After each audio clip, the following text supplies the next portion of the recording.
Ayudar a los que más lo necesitan es de los proyectos más importantes de la vida. En Radio Tercer Sector, las asociaciones y fundaciones son protagonistas. Cada martes de 5 a 6 de la tarde, en Onda Capital, tienen su espacio patrocinado por Tercer Sector Consultores.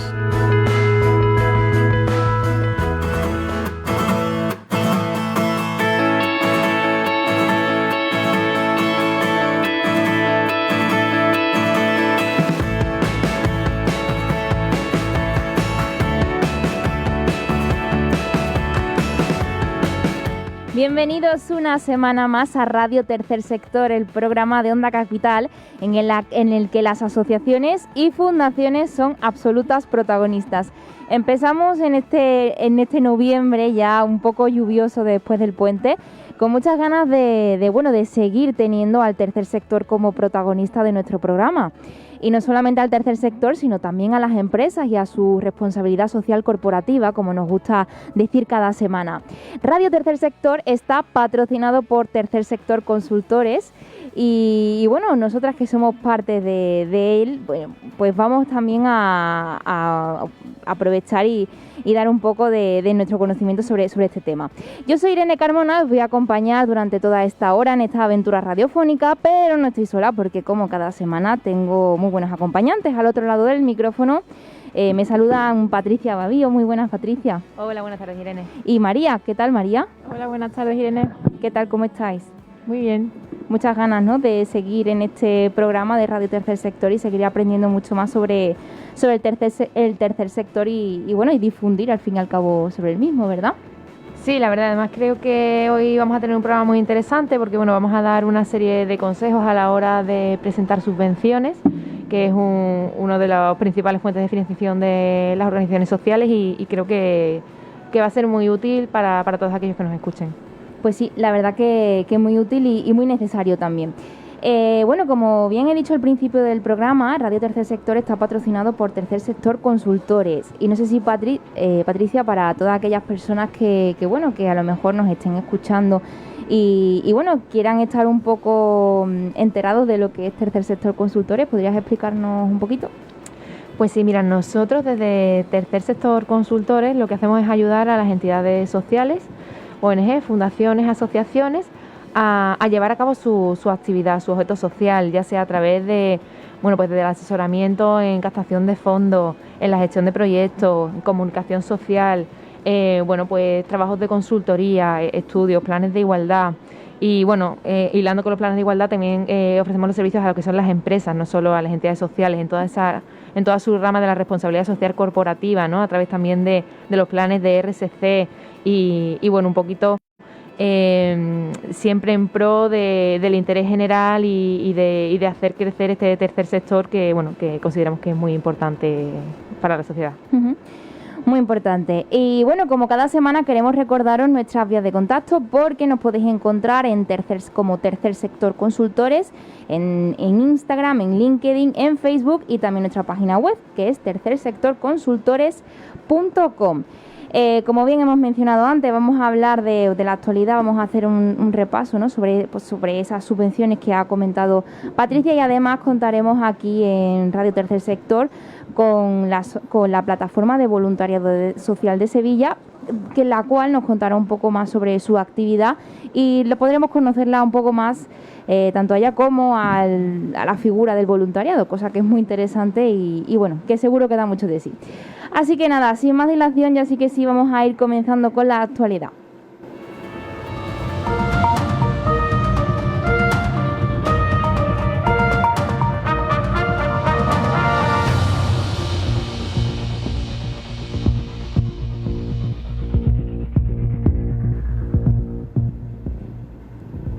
Israel rechaza la excarcelación de la cooperante española Juana Ruiz.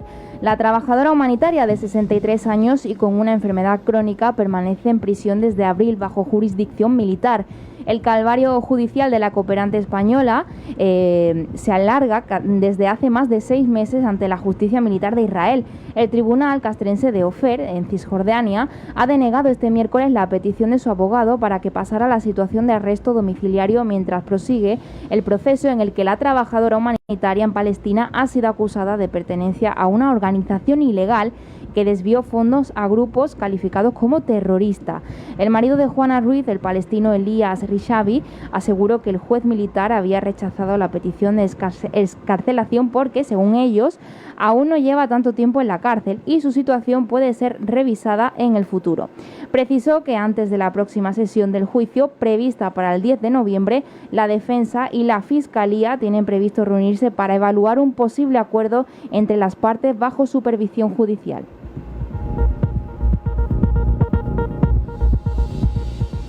Rescatan a 178 inmigrantes de 4 embarcaciones en las Islas Canarias, 6 de ellos menores.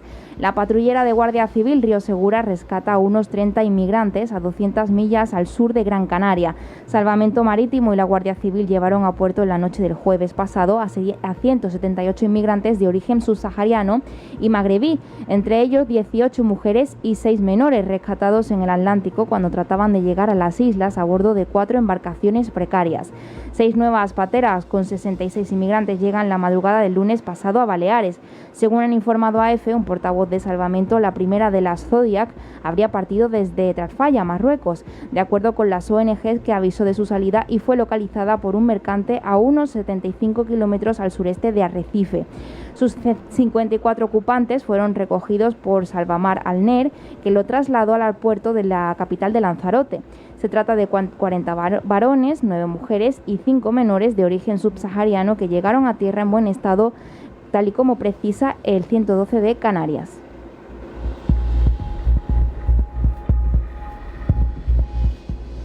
Riders Solidarios, reinserción a domicilio. La iniciativa Pedales Solidarios cumple 5 años en Barcelona con más de 100 toneladas de comida repartida a colectivos vulnerables. Los riders de la asociación, una entidad sin ánimo de lucro que desarrolla programas específicos de rehabilitación para personas drogodependientes, entablan diferentes rutas sobre bicicletas reutilizadas y remolques de carga, donde transportan excedentes alimentarios procedentes de grandes superficies, pequeños comercios y escuelas de la ciudad de Barcelona.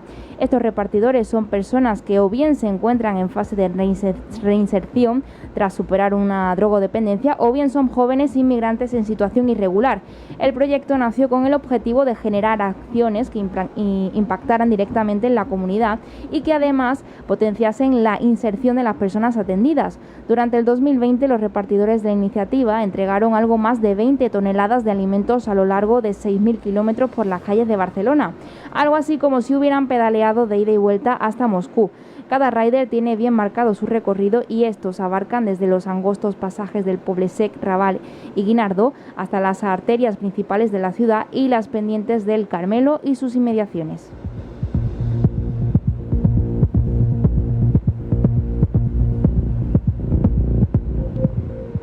Publicada la convocatoria de subvenciones para la realización de actividades de interés general consideradas de interés social correspondientes a la Secretaría de Estado de Derechos Sociales. El Boletín Oficial del Estado ha publicado hoy el extracto de la convocatoria de subvenciones para la realización de actividades de interés general consideradas de interés social, correspondientes a la Secretaría de Estado de Derechos Sociales. El crédito de esta convocatoria procede de la citada cantidad asignada a actividades de interés general consideradas de interés social en las declaraciones del impuesto sobre la renta de las personas físicas y del impuesto sobre sociedades del periodo impositivo 2019, a la que se ha añadido las 2/3 partes del valor del caudal relicto procedente de las herencias a favor de la Administración del Estado. El importe de la convocatoria asciende a 70.000 euros. Se establece una cuantía mínima por programa de subvencionado de 20.000 y una cuantía máxima de 5 millones de euros. El plazo para la presentación de proyectos finaliza el 12 de noviembre de 2021.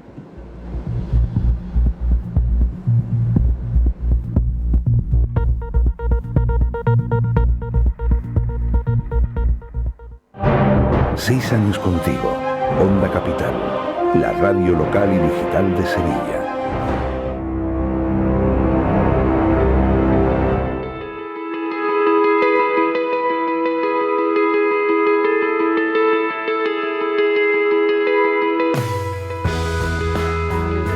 Y seguimos en Radio Tercer Sector, seguimos después de la actualidad con el programa de hoy, para aprender mucho más sobre subvenciones, sobre tercer sector en sí, porque el IRPF da para mucho, ¿verdad? Sí, bueno, nos gustaría comentar una cosita de la convocatoria de IRPF estatal de este año y bueno, es al hilo de a la hora de presentar nuestros proyectos, las limitaciones que tenemos, ¿no? Y bueno, nos gustaría comentar que para presentarse a la convocatoria tienen que ser organizaciones sin ánimo de lucro constituidas al menos 3 años antes de la fecha en la que se publica la convocatoria.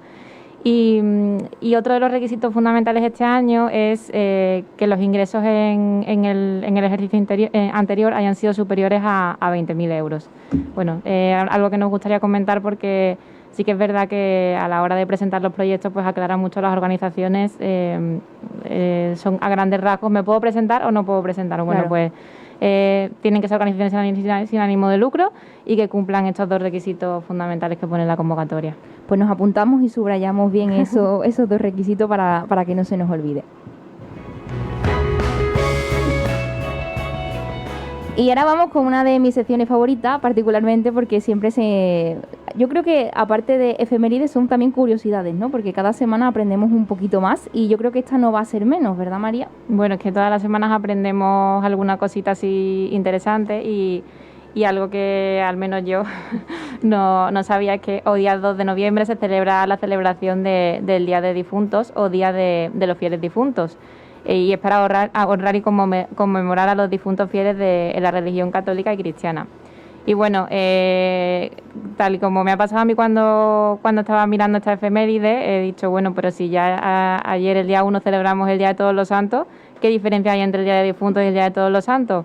Bueno, pues el Día de Difuntos o Fieles Difuntos es un día festivo en la que se celebra en memoria de los fallecidos y las almas que aún se encuentran, digamos que en estado de purificación en el purgatorio.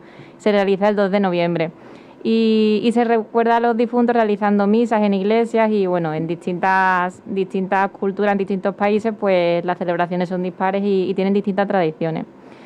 Y bueno, como ya sabemos, el Día de Todos los Santos pues es una celebración solemne que se hace en memoria de aquellas personas que han fallecido, que han superado el purgatorio y que gozan de la vida eterna en presencia de Dios, ¿no? Bueno, pues esta es la diferencia y la verdad que nos ha parecido súper curioso. Bueno, pues siempre pensábamos que este día era ayer y resulta que son 2 días distintos. Pues sí. También celebramos el Día Internacional para poner fin a la impunidad de los crímenes contra periodistas. Según datos de la ONU, en los últimos 14 años, 1.200 periodistas han sido asesinados por cumplir con su tarea de informar al público. Y en estas cifras no se incluyen otros crímenes contra los periodistas como la tortura, las desapariciones, las detenciones arbitrarias, la intimidación o el acoso. Y además las mujeres periodistas corren más riesgos entre otros, los de sufrir agresiones sexuales, ¿no? El dato más importante es que el 90% de los asesinatos a estas personas pues quedan impunes. En 2021 se ha previsto un evento, una mesa redonda de alto nivel que tendrá lugar en el Instituto Internacional de Justicia Penal y Derechos Humanos de Siracusa, en Italia. Y para este año pues hay buenas noticias porque en relación con este tema ya se ha observado una disminución de los crímenes contra periodistas en los últimos 5 años. Bueno, la verdad que es terrible, ¿no? Que a día de hoy siga habiendo este tipo de crímenes por realizar la labor de informar, ¿no? a la gente. Bueno, también estamos en la Semana Internacional de la Ciencia para la Paz y el Desarrollo. La celebración anual de esta semana contribuye enormemente a la promoción de la paz y fomenta un intercambio académico sobre un tema de importancia universal. Además, se busca generar conciencia sobre la relación entre la ciencia y la paz entre el público en general. Bueno, pues aquí lo que se intenta es potenciar que, sobre todo los centros docentes, que fomenten la celebración de actos en los que se trate este tema y se dé difusión y se sensibilice sobre todo. Y bueno, también nos gustaría comentar hoy que estamos en el Año Internacional de la Paz y de la Confianza y bueno, es aprobado por la Asamblea General de las Naciones Unidas y se pretende estimular a los Estados miembros y organismos pertenecientes al sistema de Naciones Unidas para fomentar una cultura de paz y confianza entre las naciones del mundo mediante el diálogo político y el entendimiento mutuo y la cooperación. Pues la verdad que es muy importante todas estas efemérides, como siempre decimos, para ir conociendo semana a semana cuáles son los días que tenemos que apuntar en el calendario y sobre todo cuáles son aquellos eventos sociales que precisan a lo mejor de ponerle un poco de acento y bueno, tenerlos en cuenta en nuestro día a día.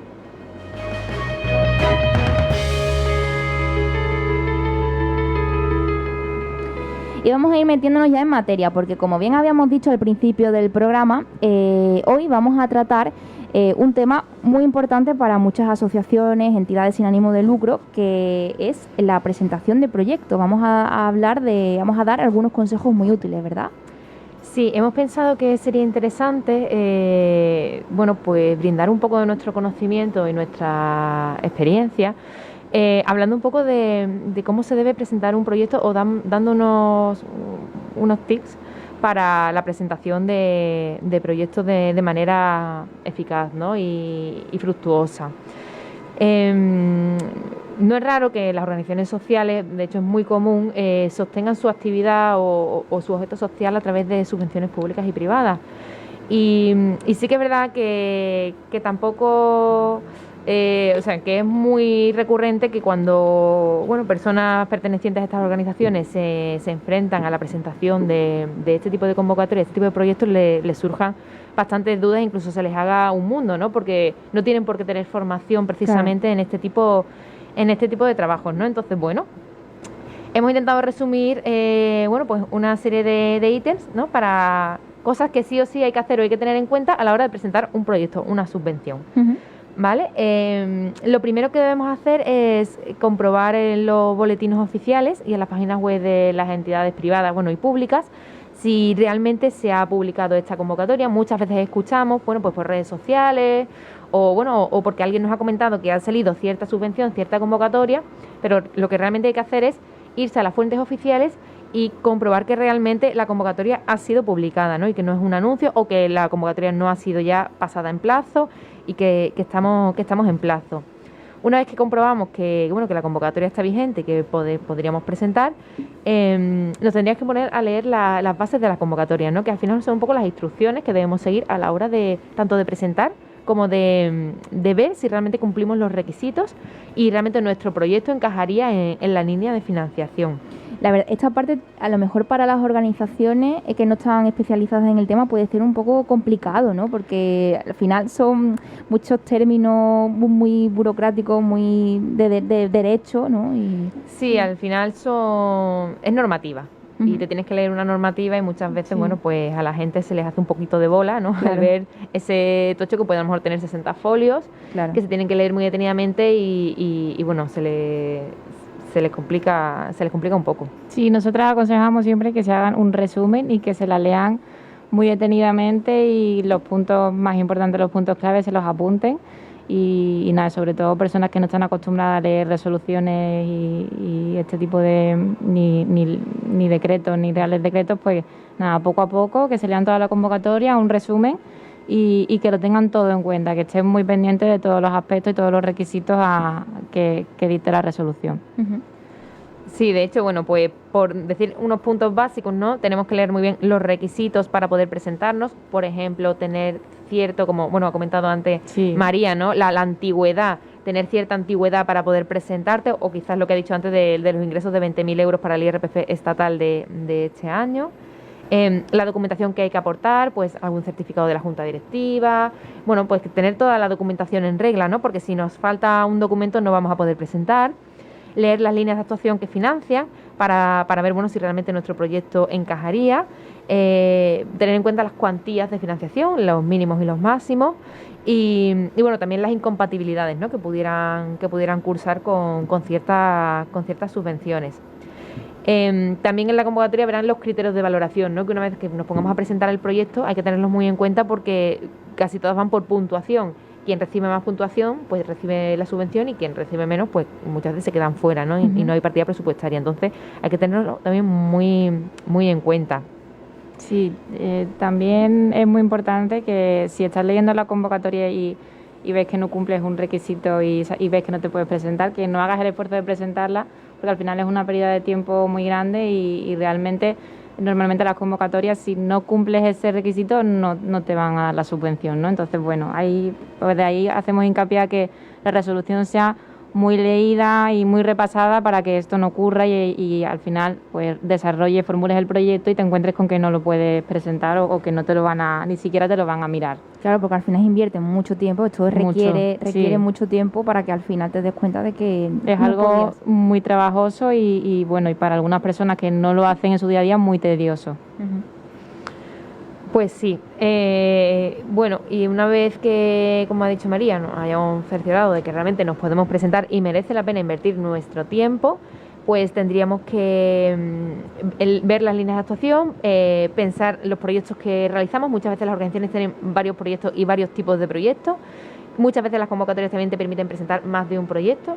Y bueno, tenemos que sentarnos a pensar y con nuestro equipo, con la junta directiva, ¿no? Normalmente con el patronato, pensar qué proyecto queremos presentar, qué proyecto se ajusta mejor. Bueno, pues para hacer algo coherente y un trabajo de calidad, ¿no? Uh-huh. Bueno, cuando ya hemos tenido en cuenta todo esto, nos tenemos que poner en la elaboración del documento. Ya cada vez es más común que todo sea tramitación electrónica, por no decir que casi ya es obligatorio en todas las convocatorias, tanto públicas como privadas.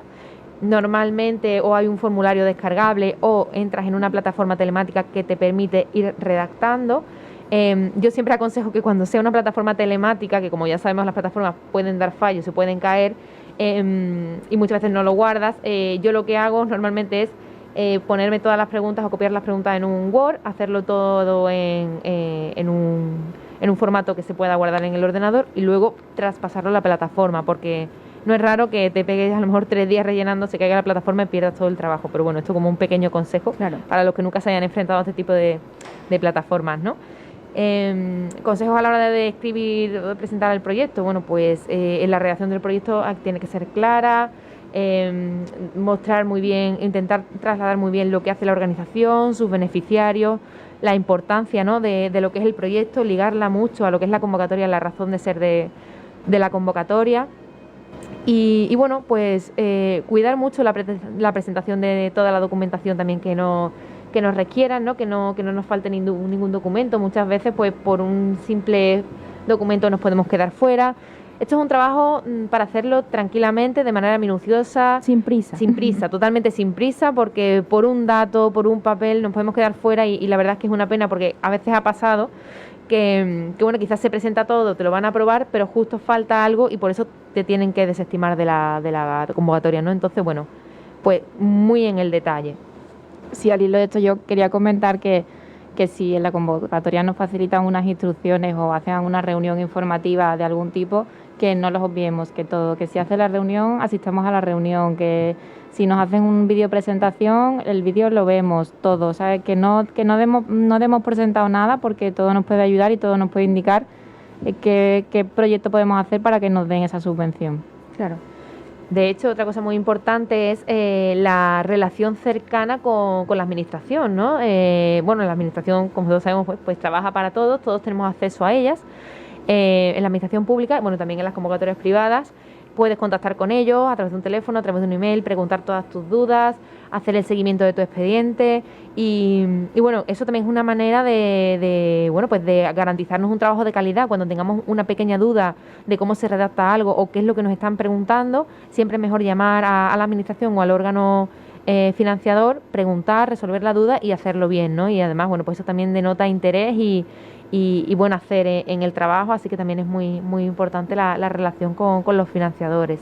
Sí, sobre todo que te conocen, ¿no? Que has llamado, te has interesado, has hablado con ellos, has presentado tu organización y ellos cuando están examinando tu proyecto pues ya saben quién eres y ya han hablado contigo por teléfono, ¿no? Por eso hay que perder un poco el miedo a preguntar y a estar en contacto con ellos.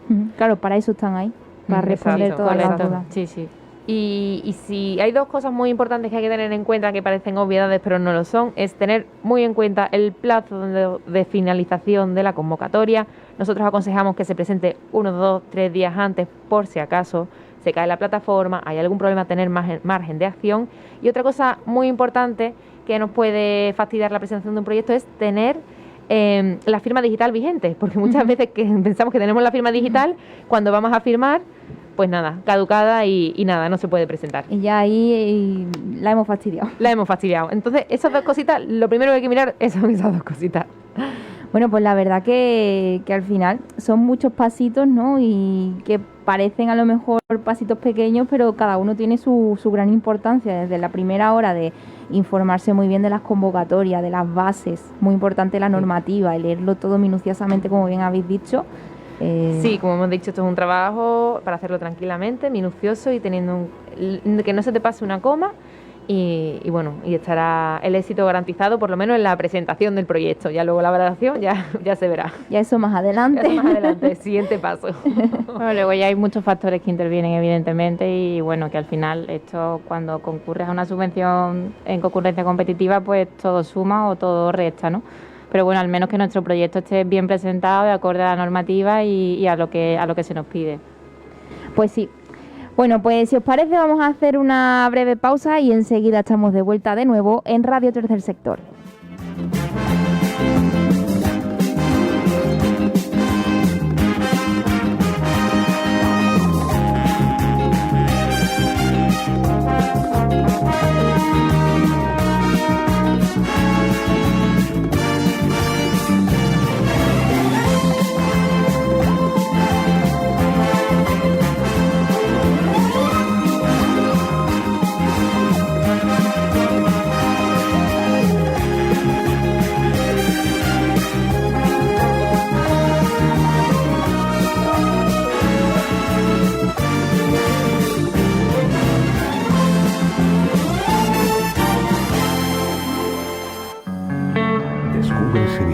OndaCapital.es. Tercer Sector Consultores nace con el objetivo de ser referente en el mundo de las organizaciones sociales y en el apoyo a empresas en la gestión de su responsabilidad social. Ofrecemos gestión de ayudas, subvenciones, gestión de proyectos, creación de ONGs, captación de fondos, comunicación y mucho más. Estamos en calle Industria número 1, planta 4, oficina 17, en el 955 22 96 67 y en tercersectorconsultores.com.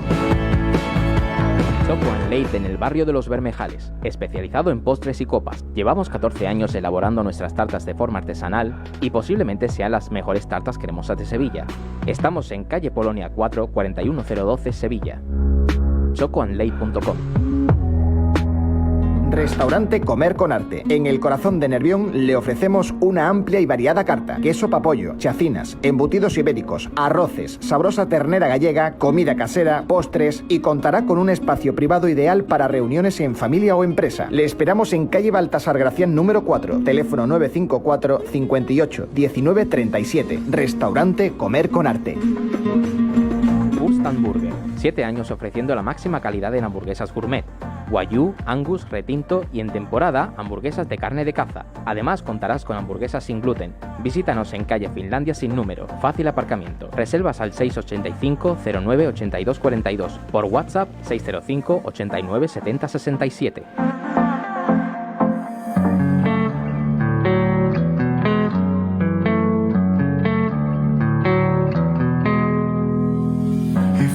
Bad one, take a look at yourself in the mirror. If I'm the worst one, ask anybody else who they prefer. If it comes down to me and you. Entra en la sección de Capital TV en OndaCapital.es para disfrutar de la emisión multicámara. Onda Capital, la radio que se ve.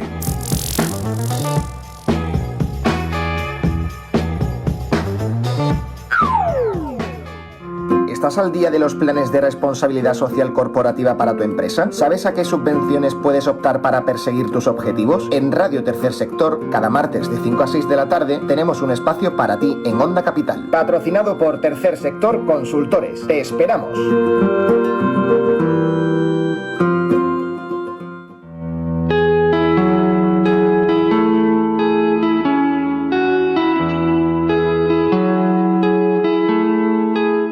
Seguimos en Radio Tercer Sector para seguir aprendiendo sobre todo aquello que conlleva el tercer sector y sobre todo hablar con sus protagonistas, aquellas personas que se encuentran detrás de todas aquellas entidades y que tienen mucho que decir sobre este sector, ¿no?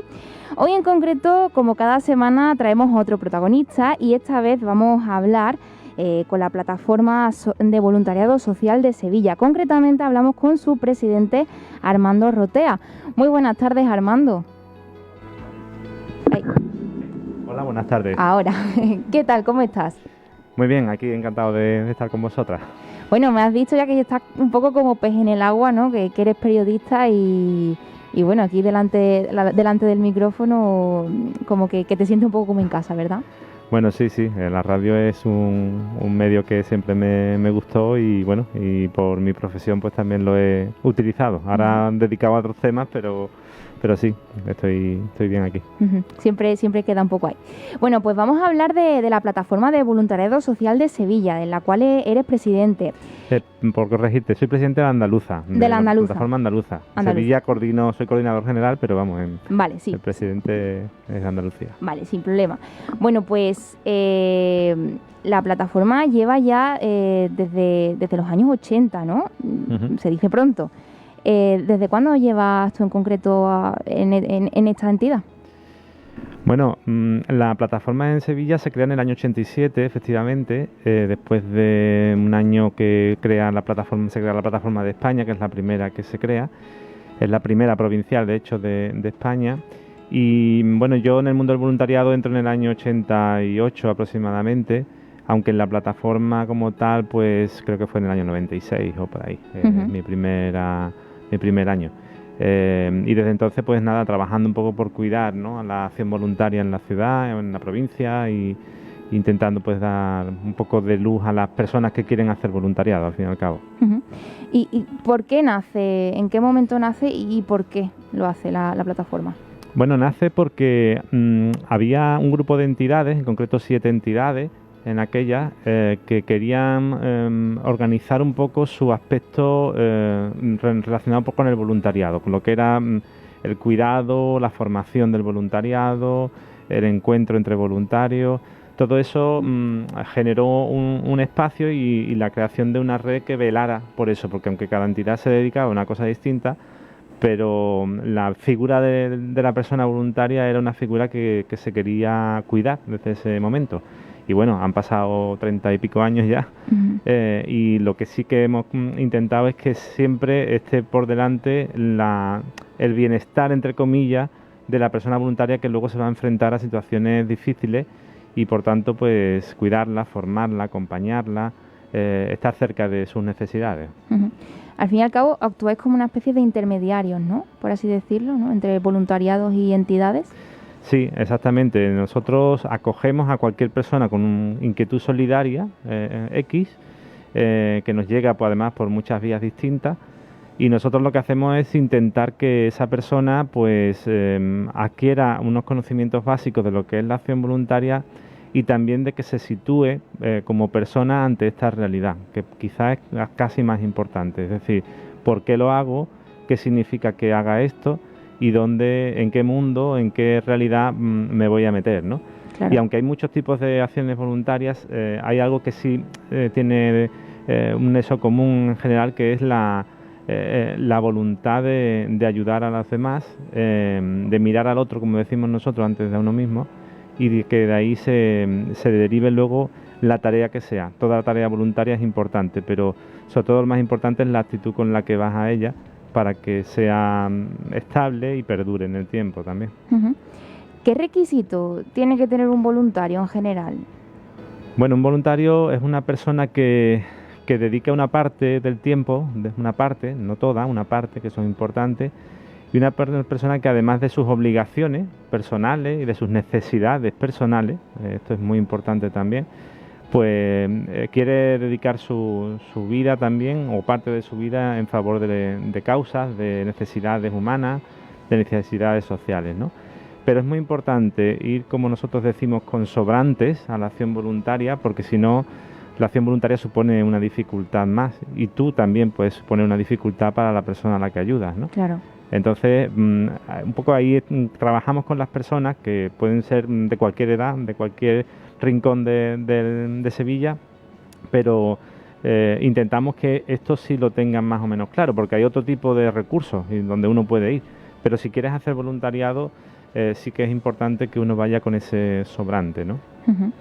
Has mencionado también que aportáis un poco de recursos a aquellos voluntarios a los que se van a enfrentar a situaciones más complicadas.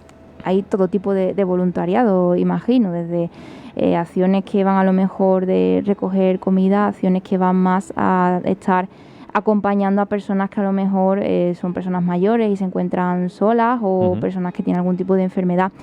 ¿Dais algún tipo de recurso para que los voluntarios a nivel psicológico se enfrenten a ese tipo de situaciones? Porque no todo el mundo a lo mejor está preparado psicológicamente para todas ellas. No, y de hecho hay personas a las que invitamos a hacer otras cosas también, ¿no? Efectivamente hay una realidad muy diversa y que va desde el aspecto más logístico, cómo se pueden dedicar entidades como los bancos de alimentos o Madre Coraje o las tiendas charity shop, ¿no? Las tiendas solidarias de muchos tipos de entidades, hasta entrar en terrenos un poquito más delicados, ¿no? Terrenos hospitalarios o terrenos de atención a personas con discapacidad o con problemas de salud mental. Claro, no es lo mismo. Pero sí que intentamos en esa formación que hacemos que las personas, como decía al principio, vean quiénes son y cómo están, las dos cosas, ¿no? Para saber quiénes son, pues se les invita a saber cuáles actitudes creen que son buenas para la acción voluntaria, cuáles no. Y para saber cómo están, pues también se les invita un poco a hacer una pequeña fotografía de su vida en el momento en el que deciden hacer voluntariado. Que al final ser voluntario no es tan simple, entre muchas comillas, como puede parecer en un primer momento de me apunto y ya está, sino que hay que hacer mucha reflexión con uno mismo. Sí, nosotros creemos firme en esa reflexión, porque aunque luego vayas a colaborar en una recogida de alimentos como el que van a hacer ahora los bancos de alimentos, o una carrera popular o una cuestación, etcétera, lo importante es hacerlo desde la propia misión personal. ¿Por qué? Hacerse la pregunta y podérsela responder uno a sí mismo, porque si no, al final podemos tener experiencias aisladas, experiencias incluso potentes en un momento determinado, pero a veces no son tan transformadoras, porque vamos de una a otra y vamos a seguir necesitando esas experiencias. Y lo que la gente a la que atendemos necesita es precisamente una continuidad, una constancia y sobre todo una capacidad de escucha tremenda. Para mí la columna vertebral del voluntariado es la escucha, da igual el colectivo al que te dirijas, incluso aunque te dirijas a una causa, pues el colectivo con el que la haces, el grupo con el que la haces, la capacidad de escucha es muy importante. Entonces eso es importante que lo tengamos reforzado, ¿no? Y por eso metemos mucha caña en ese sentido a las personas, ¿sí? Y bueno, aparte de toda esta orientación que hacéis, ¿qué otros recursos ponéis a disposición de los voluntarios? Bueno, al voluntariado, aparte de esta formación, nosotros también fijamos mucho la mirada en la formación de los responsables de voluntariado, que para nosotros son figuras clave, que son figuras que tienen que acompañar a las personas, que muchas veces en una entidad hacen 1000 cosas, además de hacer de responsable de voluntariado. Entonces intentamos también formarlos. Después a las personas voluntarias que se acercan, pues también les ofrecemos la posibilidad de colaborar con algunas acciones puntuales que algunas entidades nos van suministrando a lo largo del año, ¿no? Eso también, con independencia de que estén en una u en otra entidad. O formarlas de manera más específica, ¿no? Pues en la actualidad pues estamos haciendo cursos relacionados con los ODS, por ejemplo, y su relación con las entidades de voluntariado, o con el enfoque de género, o con el aprendizaje servicio, que es una metodología que acerca también a los chavales al mundo del voluntariado. En fin, bueno, con el COVID y todo esto, pues también hemos tenido cursos más específicos para cuidar la salud emocional de la acción voluntaria, en fin.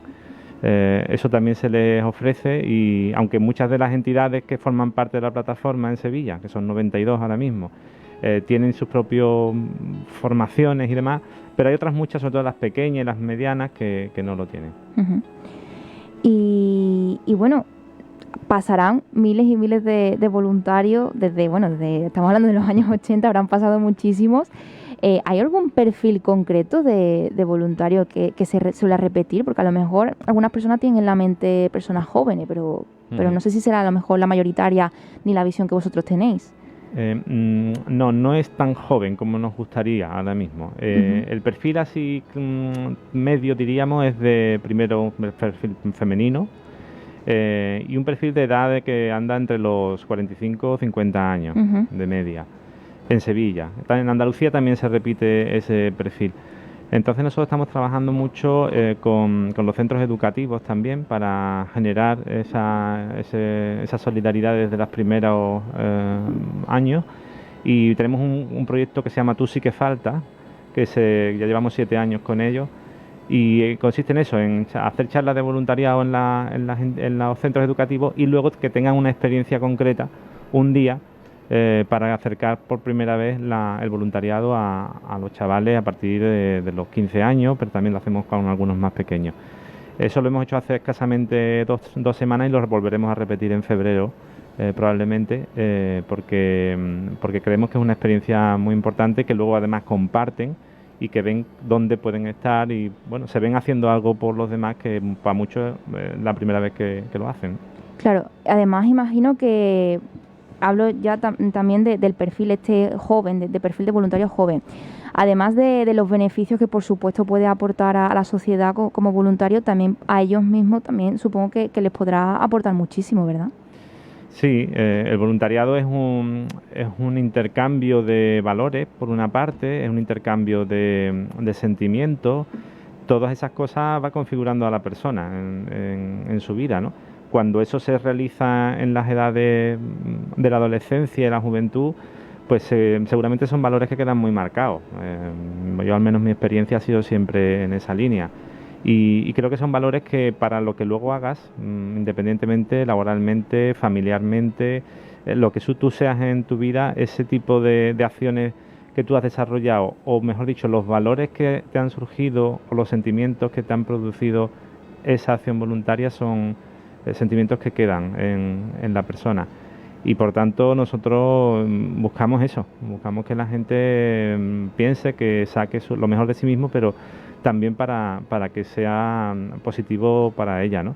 Luego es verdad que también hay certificaciones hacia la acción voluntaria, incluso hay una certificación por competencias en el voluntariado que está reconocida ya por el Sistema Nacional de Competencias y que, bueno, pues reconocen valores como competencias como el trabajo en equipo, como la resolución de conflictos, como el liderazgo, cosas que ocurren en una acción voluntaria muchas veces.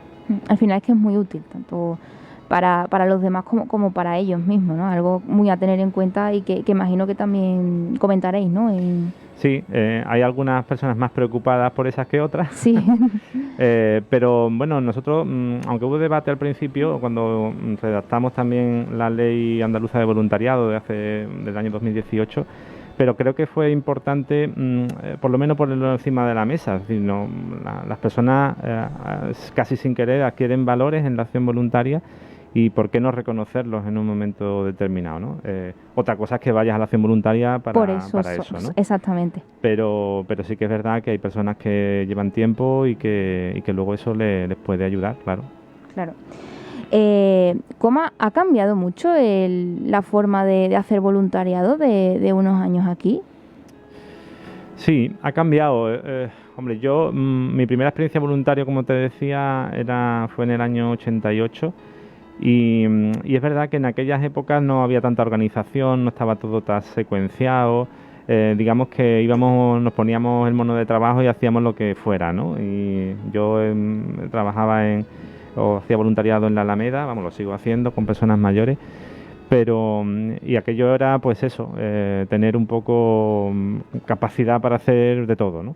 Hoy en día no, hoy está más estructurado y no es lo mismo una persona que esté haciendo tareas logísticas o otra que esté atendiendo el teléfono, otra que esté en grupos de terapia, otra que esté haciendo actividades de ocio y tiempo libre. Es decir, ahí hay mucha más división también en función de las entidades y de las posibilidades de cada una, ¿no?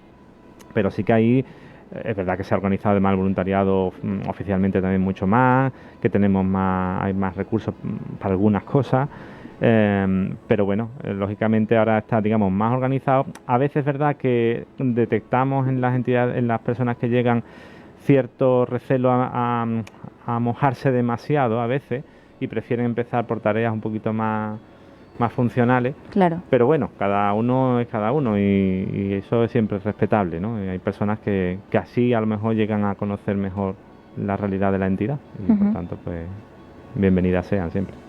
También imagino que a lo mejor con las nuevas tecnologías habrá cambiado también un poco la manera de hacer voluntariado. Te hablo también desde mi experiencia personal, porque yo en concreto estuve haciendo voluntariado enseñando a personas mayores y también a personas desempleadas a crear currículum y utilizar las nuevas tecnologías y tal. Y durante la pandemia sí es cierto que ese voluntariado se trasladó a través de la pantalla. Imagino que también a raíz de la pandemia y bueno, con este auge de las nuevas tecnologías también habréis notado y habréis visto cómo ha habido un avance, ¿no?, en todo esto.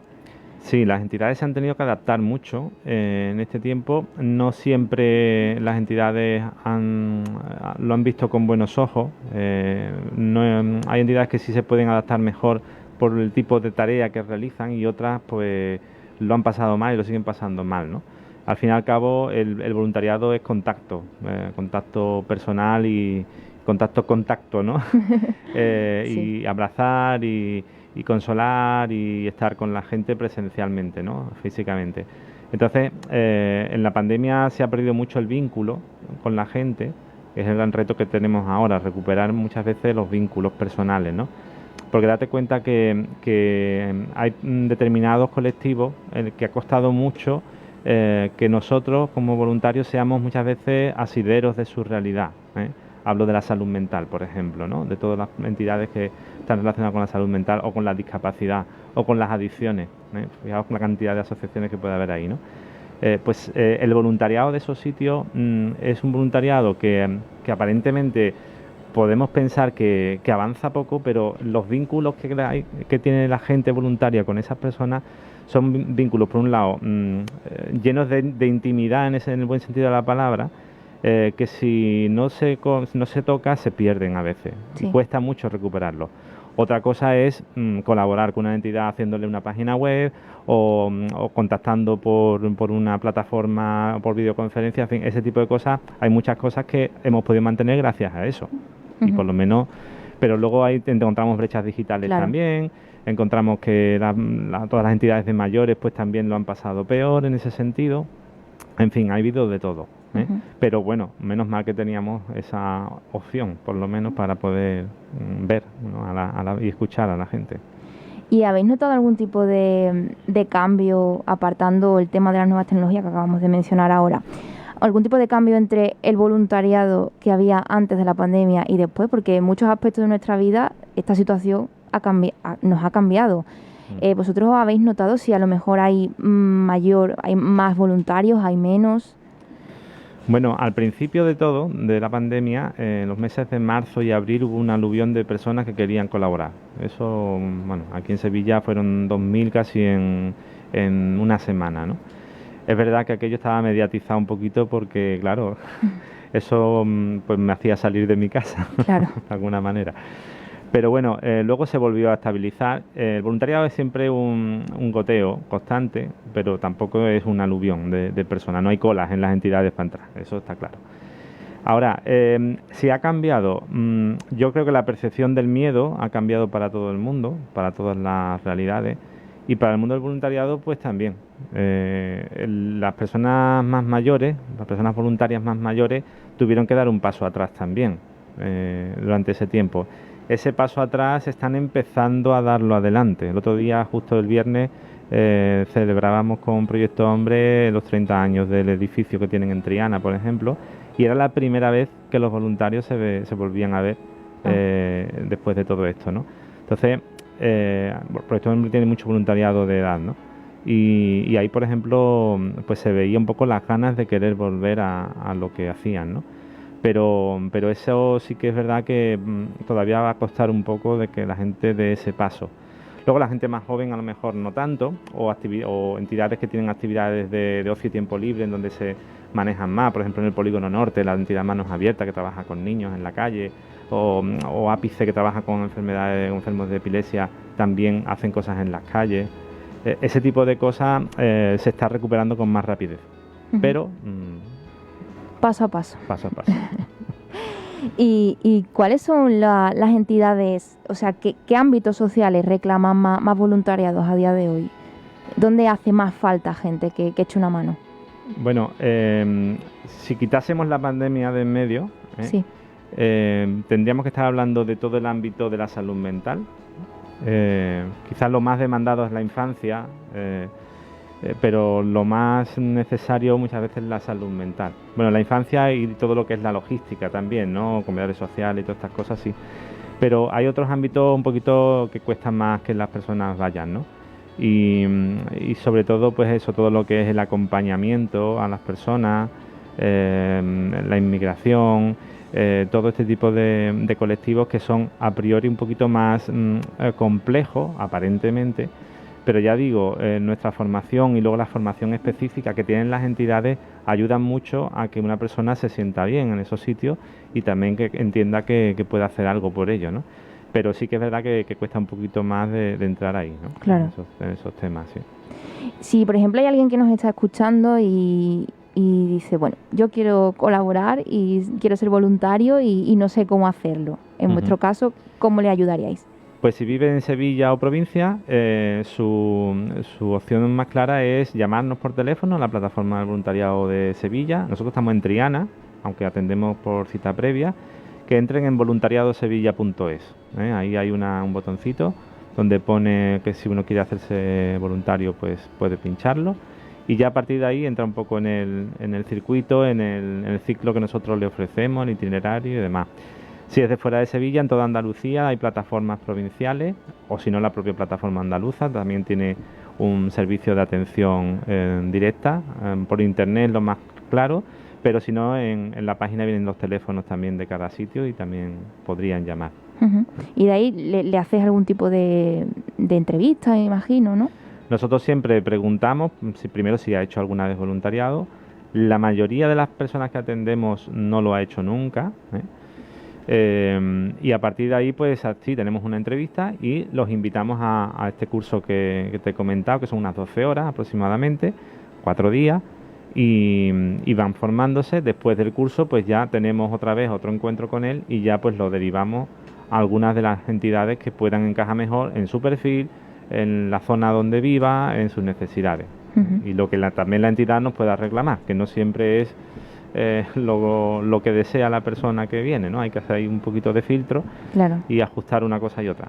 Es un poco poner en común las necesidades de cada uno y lo que cada uno, a lo mejor en el caso de los voluntarios, quieren aportar, y luego con eso pues tratar de encajarlos en algún sitio, ¿no? Sí, hay personas que, por ejemplo, nos dicen yo soy pintor o yo soy abogado, quiero hacer esto, y eso es muy valioso, pero lo que más requieren las personas en situación de necesidad es a la persona, con independencia de que sea abogado o pintor. Entonces eso también hay que tenerlo en cuenta. Si luego sabes pintar, pues mejor, y si sabes más cosas, pues mejor. Pero la gente que lo pasa peor te quiere a ti, claro, no te quiere por lo que eres. Bueno, pues en este último minutito que nos queda vamos a recordar muy rápidamente las vías de contacto para aquellas personas que estén interesadas. Pues la vía de contacto es la página web, fundamentalmente, voluntariadosevilla.es. Ahí vienen todos los teléfonos, hay un botón donde puede, y el teléfono, si lo queréis lo digo también, es el 954 34 73 14, 954 34 73 14, y ahí podemos también atenderle a todos los que quieran hacer eso por los demás. Pues queda dicho, nosotros nos lo apuntamos muy bien para todas aquellas personas que quieran y deseen acudir a vosotros para ser voluntarias, en una tarea tan importante como hemos mencionado que es. Nosotros nos vamos yendo ya en Radio Tercer Sector. Muchísimas gracias, Armando, por estar aquí con nosotros hoy y aportarnos este trocito de realidad sobre el voluntariado. Nosotros nos volvemos a escuchar de nuevo la semana que viene en Radio Tercer Sector, como cada martes. Hasta entonces.